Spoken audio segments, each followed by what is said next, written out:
जय श्री कृष्णा दोस्तों, राधे राधे। आप सभी को मार्गशीर्ष मास की पूर्णिमा की बहुत बहुत शुभकामनाएं। आज हम सभी पूर्णिमा की व्रत कथा को सुनेंगे। साथ ही अंत में हम भगवान की अत्यंत रोचक कथा को भी श्रवण करेंगे। आइए कथा को प्रारंभ करते हैं। जो भी व्यक्ति आज के दिन भगवान विष्णु जी की पूजा करता है उसको धन का लाभ मिलता है और व्यक्ति को जीवन में सुख शांति मिलती है। हिंदू पंचांग के अनुसार ये साल की अंतिम पूर्णिमा है। आज के दिन गंगा स्नान और दान का विशेष महत्व होता है। आज के दिन 32 पूर्णमासी का व्रत पूरा हो जाता है। आइए पूरी श्रद्धा और भक्ति भाव से इस कथा को प्रारंभ करते हैं। बोलिए भगवान श्री हरि विष्णु जी की जय हो। द्वापर युग में एक समय की बात है। यशोदा मैया श्री कृष्ण भगवान से कहती हैं, हे कृष्ण, तुम सारी संसार की पालन करता, पोषक तथा उसके संहार करता हो। आज कोई ऐसी व्रत मुझे कहो जिसके करने से मृत्युलोक में स्त्रियों को विधवा होने का भय ना रहे तथा यह व्रत सभी मनुष्यों के लिए मनोकामनाएं पूर्ण करने वाली हो। श्री कृष्ण कहने लगे, हे माता, तुमने अति सुंदर प्रश्न किया है। मैं तुम्हें ऐसी ही व्रत की एक कथा कहता हूँ। सौभाग्य की प्राप्ति के लिए स्त्रियों को 32 पूर्णमासी का व्रत करना चाहिए। इस व्रत के करने से स्त्रियों को सौभाग्य संपत्ति मिलती है। यह व्रत अचल सौभाग्य देने वाला एवं भगवान विष्णु के प्रति मनुष्य मात्र की भक्ति को बढ़ाने वाला है। यशोदा जी कहने लगी, हे कृष्ण, सर्वप्रथम इस व्रत को मृत्युलोक में किसने किया था? इसके विषय में विस्तार पूर्वक मुझसे कहो। श्री कृष्ण जी कहने लगे कि इस भूमंडल पर एक अत्यंत प्रसिद्ध राजा चंद्रहास से पालित अनेक प्रकार के रत्नों से परिपूर्ण कार्तिका नाम की एक नगरी थी। वहाँ पर धनेश्वर नाम का एक ब्राह्मण रहता था और उसकी स्त्री अति सुशीला रूपवती थी। दोनों ही उस नगरी में बड़े प्रेम के साथ रहते थे। घर में धन धान्य आदि की कमी नहीं थी, परंतु उनको एक बड़ा दुख था कि उनकी कोई संतान नहीं थी। इस दुख से वह अत्यंत दुखी रहते थे। एक समय की बात है, एक बड़ा तपस्वी योगी उस नगरी में आया। वह योगी उस ब्राह्मण के घर को छोड़कर अन्य सब घरों से भिक्षा लाकर भोजन किया करता था। रूपवती से वह भिक्षा नहीं लिया करता था। उस योगी ने एक दिन रूपवती से भिक्षा ना लेकर किसी अन्य घर से भिक्षा लेकर गंगा किनारे जाकर मिली हुई भिक्षा को प्रेम पूर्वक खा रहा था कि तभी धनेश्वर ने योगी का यह सब कार्य किसी प्रकार से देख लिया। अपनी भिक्षा के अनादर से दुखी होकर धनेश्वर योगी से बोला, हे महात्मन, आप सब घरों से भिक्षा लेते हैं परंतु मेरे घर की भिक्षा कभी नहीं लेते।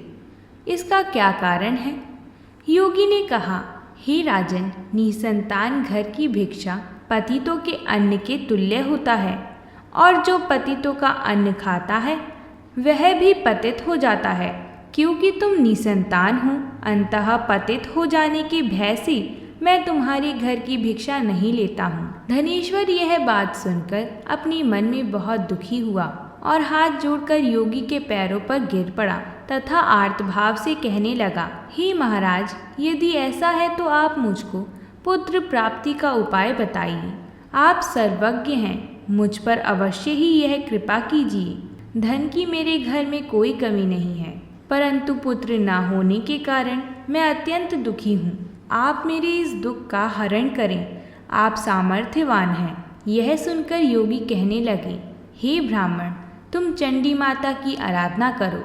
तभी घर जाकर उसने अपनी स्त्री से सब वृतांत कहा और स्वयं तप के लिए वन में चला गया।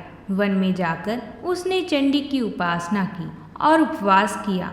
चंडी माता ने उसे 16वें दिन स्वप्न में दर्शन दिए और कहा, हे धनेश्वर, जा, तेरे पुत्र होगा, परंतु वह 16 वर्ष की आयु में ही मृत्यु को प्राप्त हो जाएगा। यदि तुम दोनों स्त्री पुरुष 32 पूर्णमासी का व्रत विधि पूर्वक करोगे तो वह दीर्घायु होगा।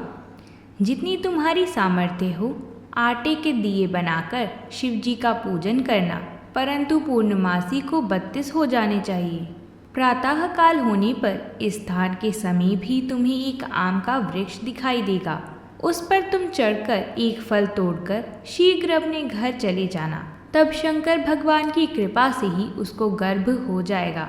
जब वह ब्राह्मण प्रातः काल उठा तो उसने उस स्थान के पास ही एक आम का वृक्ष देखा, जिस पर एक अत्यंत सुंदर आम का फल लगा हुआ था। उस ब्राह्मण ने उस आम के वृक्ष पर चढ़कर उस फल को तोड़ने का प्रयत्न किया, परंतु वृक्ष पर कई बार प्रयत्न करने पर भी वह ना चढ़ पाया। तब तो उस ब्राह्मण को बहुत चिंता हुई और उसने विघ्न विनाशक श्री गणेश जी की वंदना करी। हे दयानिधान, अपने भक्तों के विघ्नों का नाश करके उनके मंगल कार्य को करने वाली, दुष्टों का नाश करने वाली, रिद्धि सिद्धि को देने वाली, आप मुझ पर कृपा करके इतना बल दे दें कि मैं अपने मनोरथ को पूर्ण कर सकूं। इस प्रकार गणेश जी से प्रार्थना करने के बाद उनकी कृपा से धनेश्वर वृक्ष पर चढ़ गया और उसने एक अति सुंदर आम का फल देखा। उसने विचार किया कि जो वरदान से फल मिला था वह यह है और कोई फल दिखाई नहीं देता। उस धनेश्वर ब्राह्मण ने जल्दी से उस फल को तोड़कर अपनी स्त्री को लाकर दिया और उसकी स्त्री ने अपने पति के कथा अनुसार उस फल को खा लिया और वह गर्भवती हो गई। देवी जी की असीम कृपा से उसे एक अत्यंत सुंदर पुत्र उत्पन्न हुआ, जिसका नाम उन्होंने देवीदास रखा था। माता पिता के हर्ष और शोक के साथ वह बालक शुक्ल पक्ष के चंद्रमा की भांति अपने पिता के घर बढ़ने लगा। भवानी की कृपा से वह बालक बहुत ही सुंदर था, सुशील और विदा पढ़ने में बहुत ही निपुण हो गया था। माँ दुर्गा जी की आज्ञा अनुसार उसकी माता ने 32 पूर्णमासी का व्रत रखना प्रारंभ कर दिया था, जिससे उसका पुत्र बड़ी आयु वाला हो जाए। 16 वर्ष लगते ही देवीदास के माता पिता को बड़ी चिंता होने लगी कि कहीं उनके पुत्र की इस वर्ष मृत्यु ना हो जाए। इसलिए उन्होंने अपने मन में विचार किया कि यदि यह दुर्घटना उनके सामने हो गई तो वे कैसे सहन कर सकेंगे। इसलिए उन्होंने देवीदास की मामा को बुलवाया और कहा कि हमारी इच्छा है कि देवीदास एक वर्ष काशी में जाकर विद्या ग्रहण करे और उसको अकेला भी नहीं छोड़ना चाहिए, इसलिए साथ में तुम चले जाओ और 1 वर्ष पश्चात इसको वापस लौटा लाना। सब प्रबंध करके उसके माता पिता ने काशी जाने के लिए देवीदास को एक घोड़े पर बैठाकर उसके मामा को उसके साथ विदा किया, किंतु यह बात उसके मामा या किसी और अन्य इंसान को नहीं पता थी। धनेश्वर ने अपने पुत्र की मंगल कामना के लिए तथा दीर्घ आयु के लिए भगवती दुर्गा की आराधना शुरू कर दी और पूर्णमासियों का व्रत करना आरंभ कर दिया।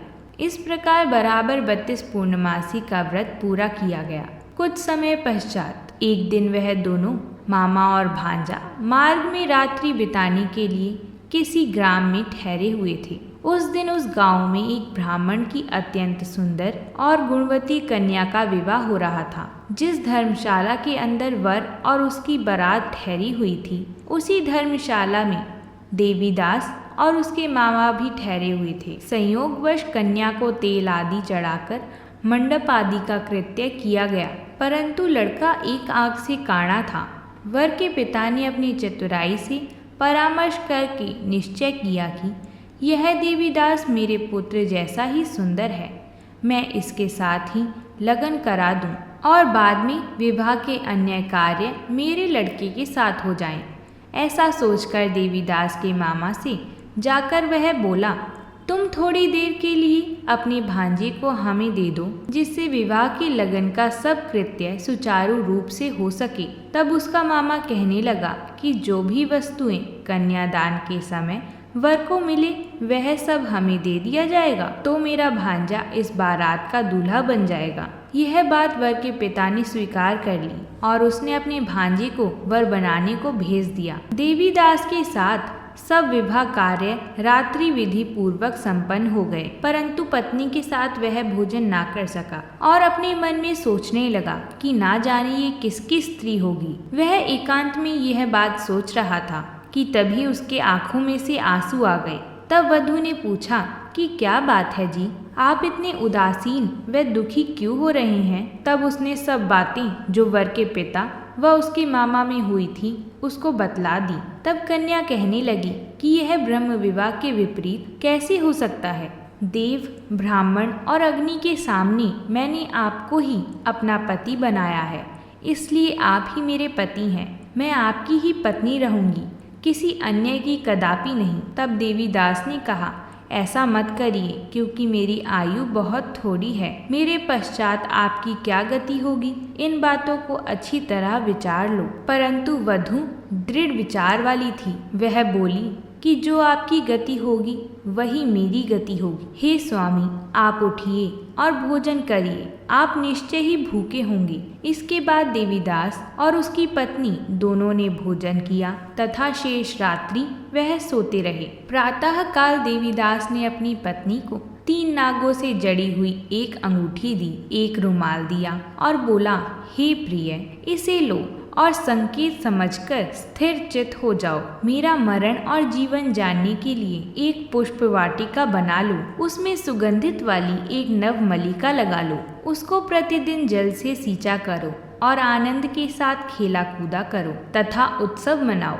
जिस समय और जिस दिन मेरा प्राणांत होगा ये फूल सूख जाएगा और जब ये फिर हरे हो जाएंगी तो जान लेना कि मैं जीवित हूँ। यह बात निश्चय करके समझ लेना, इसमें कोई संशय नहीं है। यह समझाकर वह चला गया। प्रातः काल होते ही वहाँ गाजे बाजे बजने लगे और जिस समय विवाह के कार्य समाप्त करने के लिए वर तथा सब बाराती मंडप में आए तो कन्या ने वर को भली प्रकार से देखकर अपने पिता से कहा कि यह मेरा पति नहीं है, मेरा पति वही है जिसके साथ रात्रि में मेरा पाणी ग्रहण हुआ था। इसके साथ मेरा विवाह नहीं हुआ है। यदि यह वही है तो बताएं कि मैंने इसको क्या दिया। मधुपर्क और कन्यादान के समय जो मैंने आभूषण आदि दिए थे उन्हें दिखाएं तथा रात में मैंने क्या गुप्त बातें करी वह सब सुनाएं। पिता ने उसके कथा अनुसार वर को बुलवाया।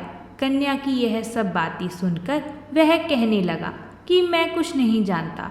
इसके पश्चात वह खुद और सारी बारात भी अपमानित होकर वह वहां से लौट गए। भगवान श्री कृष्ण बोले, हे माता, इस प्रकार देवीदास काशी में विद्यन के लिए चला गया। जब कुछ समय बीत गया तो काल से प्रेरित होकर एक सर्प रात्रि के समय उसको डराने के लिए वहां पर आया। उस विषधर के प्रभाव से उसके शयन का स्थान चारों ओर से विष की ज्वाला से विषैला हो गया था, परंतु व्रत राज के प्रभाव से उसको काटने ना पाया, क्योंकि पहले ही इसकी माता ने 32 पूर्णिमा का व्रत कर रखा था। इसके बाद मध्या के समय स्वयं काल वहां पर आई और उसके शरीर से उसके प्राणों को निकालने का प्रयत्न करने लगे, जिससे वह मूर्छित होकर पृथ्वी पर गिर पड़ा। भगवान की कृपा से उसी समय पार्वती जी के साथ भगवान शंकर जी वहां पर आ गए। उसको बेहोश देखकर पार्वती जी ने भगवान शंकर जी से प्रार्थना की, हे महाराज, इस बालक की माता ने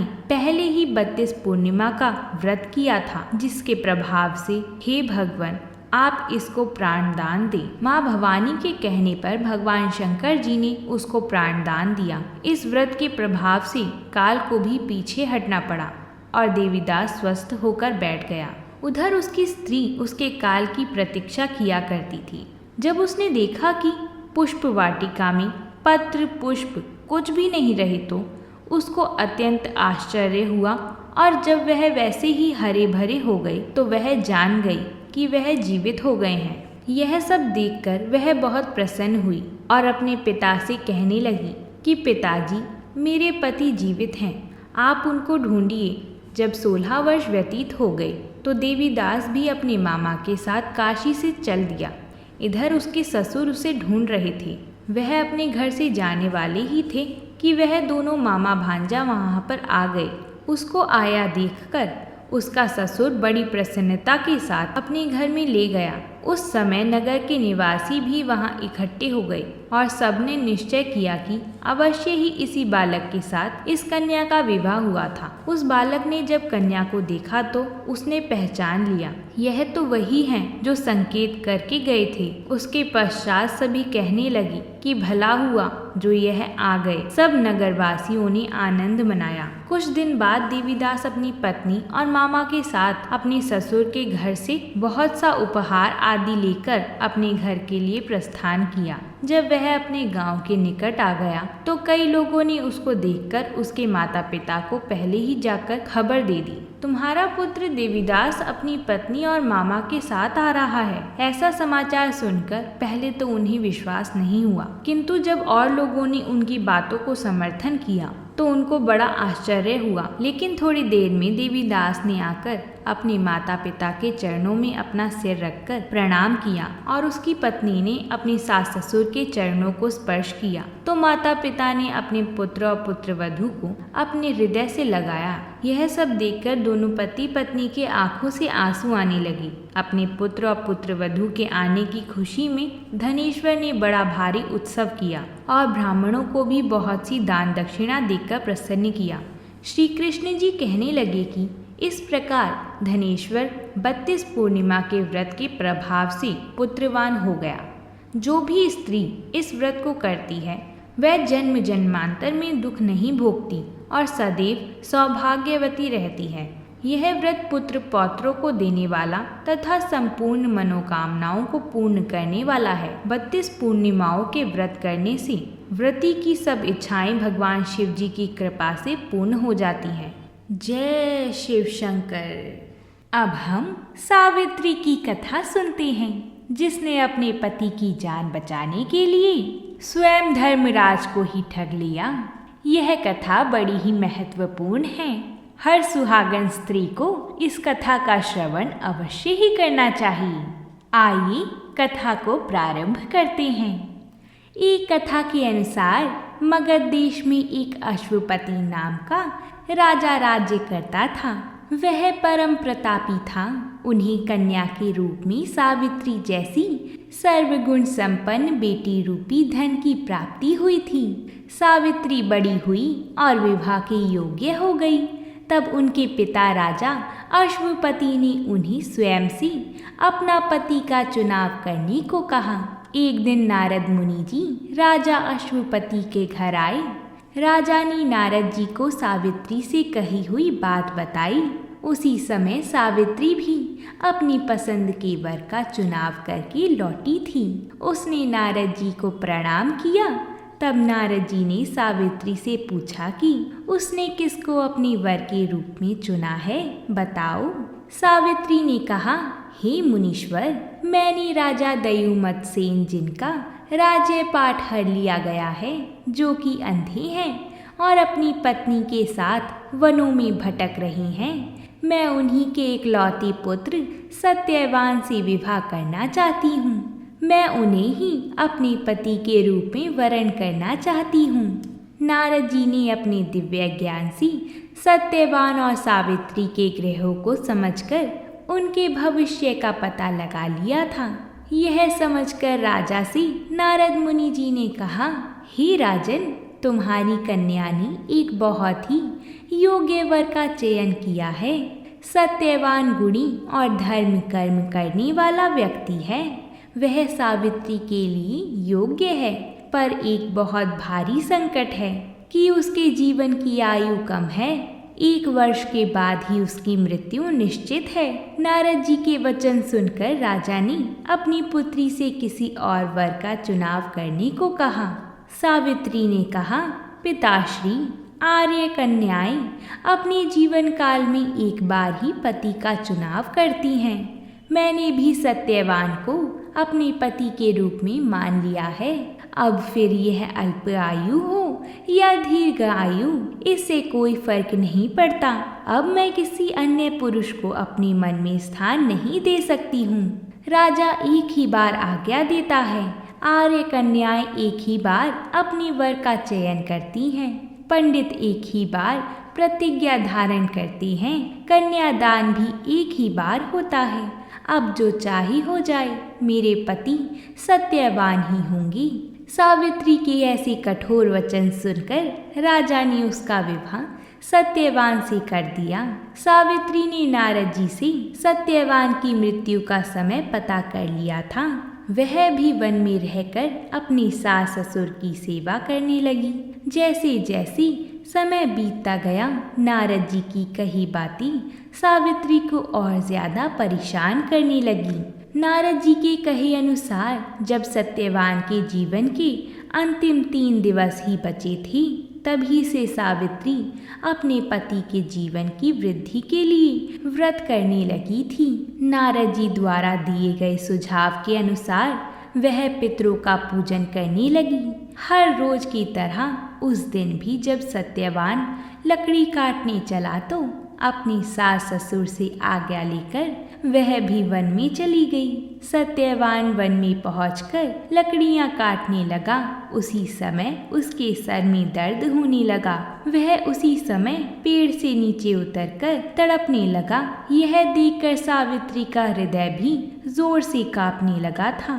उसने उसी समय सत्यवान को एक बरगद के पेड़ के नीचे लिटा दिया और उसके सिर को अपनी गोद में रख लिया। तभी उसी समय दक्षिण दिशा से यमराज का आगमन होते दिखाई दिया। यमराज उसके पति के प्राण लेकर चल दिए। तभी सावित्री भी उनके पीछे चलने लगी। जब यमराज ने उसे देखा तो सावित्री को लौट जाने को कहा, परंतु उसने कहा, हे यमदेव, एक पत्नी का यह धर्म है कि वो अपने पति का अनुसरण करे। अपने पति के पीछे चलना ही एक स्त्री का मुख्य कर्तव्य है। पतिव्रत के प्रभाव से और अपने आशीर्वाद से कोई भी मेरी गति पर विराम नहीं लगा सकता। यह मेरी मर्यादा है। सावित्री के धर्म युक्त वचनों का श्रवण करके यमराज ने सावित्री को कोई वर मांगने को कहा, परंतु शर्त रखी कि वो सत्यवान के प्राणों की मांग नहीं कर सकती है। सावित्री ने उसी समय अपनी सास ससुर की आंखों की रोशनी और उनकी दीर्घायु मांगी। यमराज ने उसे तथास्तु कहा और आगे चल दिए। फिर भी सावित्री यमदेव का पीछा करती रही। यमराज ने उसे वापस जाने को कहा। इस पर सावित्री ने जवाब दिया, हे धर्मराज, मुझे अपने पति का अनुसरण करने में समस्या नहीं है और हम पति पत्नी हैं। हम भिन्न भिन्न मार्ग पर कैसे जा सकते हैं? पति का अनुगमन मेरे जीवन का परम कर्तव्य है। यमराज जी ने सावित्री के पतिव्रता धर्म की निष्ठा देखकर पुनः वर मांगने को कहा। इस बार सावित्री ने अपनी सास ससुर के खोए राज्य और खुद को 100 भाइयों की बहन होने का वर मांगा। यमराज ने फिर तथास्तु कहा और वे आगे चल दिए। लेकिन अभी भी सावित्री ने यमराज का पीछा नहीं छोड़ा।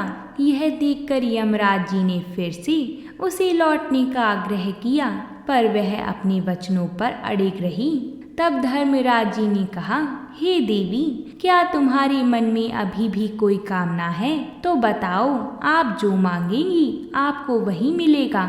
इस पर सावित्री ने कहा, यदि आप सच में मुझे कोई वरदान देना चाहती हो तो कृपया करके मुझे 100 पुत्रों की माँ होने का वरदान दो।